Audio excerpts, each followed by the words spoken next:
Teka muna mga kapatid, magnilay muna tayo. Sa Ebanghelyo ngayon, sinabi ni Jesus, "Ako ang pintuan at ang sino mang pumasok sa pamamagitan ko ay maliligtas."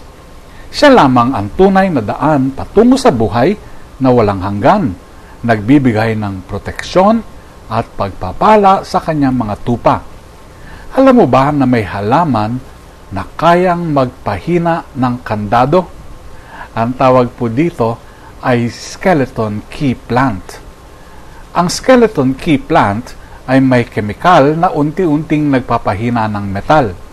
Kaya sa lumang folklore, pinaniniwala ang kaya nito magbukas ng mga pintuan ng walang susi. Pero myth lang yan. Ang halamang ito ay isang magandang halimbawa kung paano binubuksan ni Jesus ang pintuan sa kalangitan. Ito hindi folklore. Ito ay totoo. Maraming tao ang pinilit na pumasok sa buhay gamit ang maling paraan sa pamamagitan ng pera, kapangyarihan, pandaraya o kasikatan. Ngunit si Kristo lamang ang totoong daan. Hindi siya pumapasok tulad ng magnanakaw. Inaanyayahan niya tayong pumasok ng malaya sa pamamagitan niya.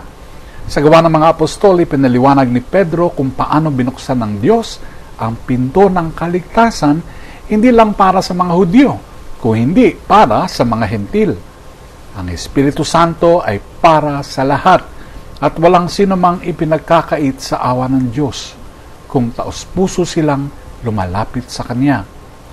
Marami ang naghahanap ng layunin at kasiyahan sa maling pintuan, kumakatok sa mga daang hindi kailanmang magbubukas.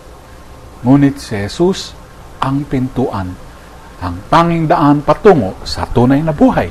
Mga kapatid, papasok ba tayo sa pamamagitan niya o patuloy tayong maghahanap ng ibang daan?